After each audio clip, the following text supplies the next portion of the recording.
اور ان سے ناراض ہو گیا. اب وحی کا سلسلہ آنا رکا تو کافر بول پڑے کہ آپ صلی اللہ علیہ وسلم کے رب نے آپ کو چھوڑ دیا ہے اور آپ سے ناراض ہو گیا ہے. تو اللہ تعالیٰ نے ان کے اس تانا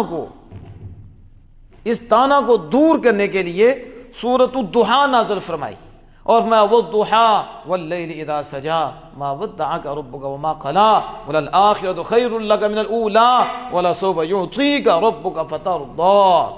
والضحیٰ چاش کی قسم، واللیل اور کس کی قسم؟ طریقی کی قسم، چہرہ مصطفیٰ کی قسم، زلف مصطفیٰ کی قسم. جب وہ چھا جاتی ہیں اور جب وہ چمکتا ہے، والضحیٰ واللیل اذا سجا ما ودعک ربک وما قلا. یہ کفار کہتے ہیں محبوب ہم نے تجھے چھوڑ دیا ہے اور ہم تم سے ناراض ہو گئے ہیں. میں قسمیں یاد فرما کے تیری طرف سے ان کفار کا جواب دیتا ہوں، ان ظالموں کو جواب دیتا ہوں، ہم نے یار کو نہیں چھوڑا، نہ ہم یار سے ناراض ہوئے ہیں، بلکہ یار کو اتنا دیں گے کہ ہمارا یار ہماری دین پہ راضی ہو جائے گا. وَلَسَوْفَ يُعْطِيكَ رَبُّكَ فَتَرْضَىٰ سے اللہ نے اپنے محبوب کی عزت فرمائی ہے، عزت افزائی کی ہے. کافروں کے تانے کو جواب دیا، تانے کا جواب بھی دیا. اور اس کے ساتھ ہی اس سے پہلے سورۃ اللیل ہے، سورۃ اللیل ہے. تو سورۃ اللیل کے آخر میں دیکھیں تو جو قرآن پاک کی آیات نازل ہوئی وہ بھی کافروں کا تانا ہے، یہ بھی کافروں کا تانا تھا. تو اللہ نے اپنے محبوب کی طرف سے جواب دیا اور وَلَسَوْفَ يُعْطِيكَ رَبُّكَ فَتَرْضَىٰ سے محبوب کی عزت افزائی فرمائی.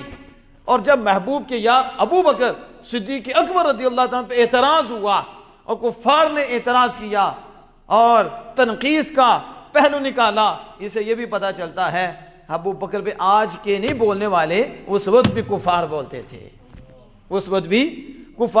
تھے، وہ اعتراض کرتے تھے اور تنقیص کا پہلو نکالتے تھے. تو سیدنا صدیق اکبر رضی اللہ تعالیٰ عنہ نے بڑی قیمت دے کر حضرت بلال حبشی رضی اللہ تعالیٰ کو آزاد کرایا.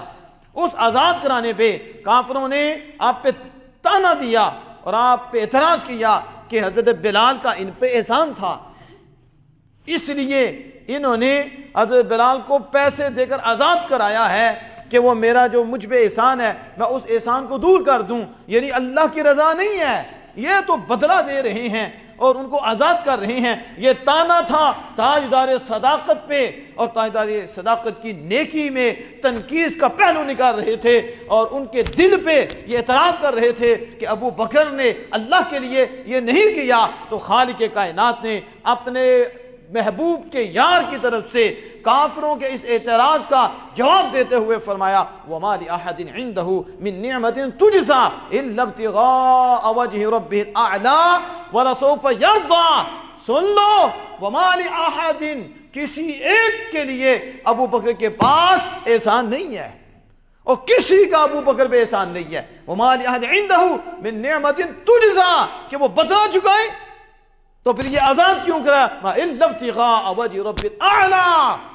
یہ جو بلال کو آزاد کرایا ہے ابو بکر نے ہمیں راضی کرنے کے لیے آزاد کرایا ہے.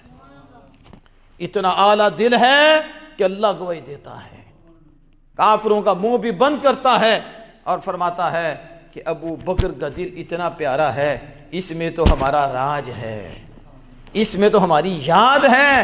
ابو بکر نے جو کیا ہے وہ رب کی رضا ہے. پتہ چلا سیدنا ابو بکر صدیق رضی اللہ عنہ جو اعتراض کرتے ہیں وہ آج کے نہیں، وہ پہلے کے ہیں، لیکن اس اعتراض کو دور کرنا اور سیدنا صدیق اکبر کی ذات کا دفاع کرنا یہ میرے رب کی سنت ہے. کس کی سنت ہے؟ اور یہ قرآن ہے. جب یار پہ اعتراض ہوا اس کا بھی رب نے جواب دیا اور وَلَسَوْفَ يُعْطِيكَ رَبُّكَ سے محبوب کی عزت افزائی فرمائی. اور جب یار کے یار پہ اعتراض ہوا تو اللہ عز و جل نے وَلَسَوْفَ يَرْضَىٰ فرما کر یار کے یار کی شان بڑھائی ہے. اللہ آپ سے راضی ہو جائے گا ابو بکر، اللہ آپ سے. اب دیکھو سورۃ اللیل ختم ہوئی تو منقبت سیدنا صدیق اکبر پہ ختم ہوئی اور وہ دعا شروع ہوئی تو نعت مصطفیٰ سے شروع ہوئی، شان مصطفیٰ سے شروع ہوئی. درمیان میں واو نہیں ہے، درمیان میں کوئی اور نہیں ہے، درمیان میں یعنی فوراً متصل شان مصطفیٰ ہے، اور اس سے پہلے شان ابو بکر ہے، درمیان میں کچھ نہیں۔ شاید آپ نہیں سمجھ پائے جو میں سمجھانا چاہتا ہوں۔ وَلَسَوْفَ يَرْضَى وَالضُّحَىٰ، وَلَسَوْفَ يَرْضَى وَالضُّحَىٰ ختم ہوئی واللیل منقبت ابو بکر پہ، اور شروع ہوئی والضحیٰ شان مصطفیٰ پہ، نعت مصطفیٰ پہ، درمیان میں کوئی نہیں، درمیان میں کوئی نہیں۔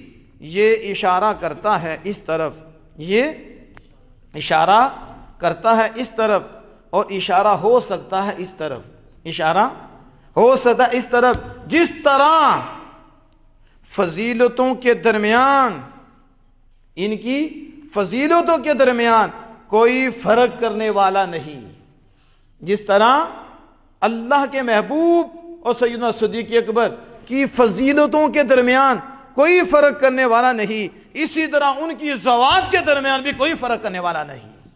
بس وہ رسول اللہ ہے، یہ ان کے غلام ہیں، یہ ان کے غلام ہیں، ان کے درمیان اور کوئی نہیں، ان کے درمیان اور کوئی نہیں، ان کی فضیلتوں کے درمیان بھی کوئی نہیں، افضل بھی یہ حضور کے بعد، افضل بھی یہ درمیان میں کوئی نہیں۔ اور وَلَسَوْفَ يُعْطِيكَ رَبُّكَ فَتَرْضَىٰ، اور پیچھے یرضا، یہ بتا رہا ہے ذوات میں بھی کوئی فرق کرنے والا نہیں، حضور کے بعد ابو بکر۔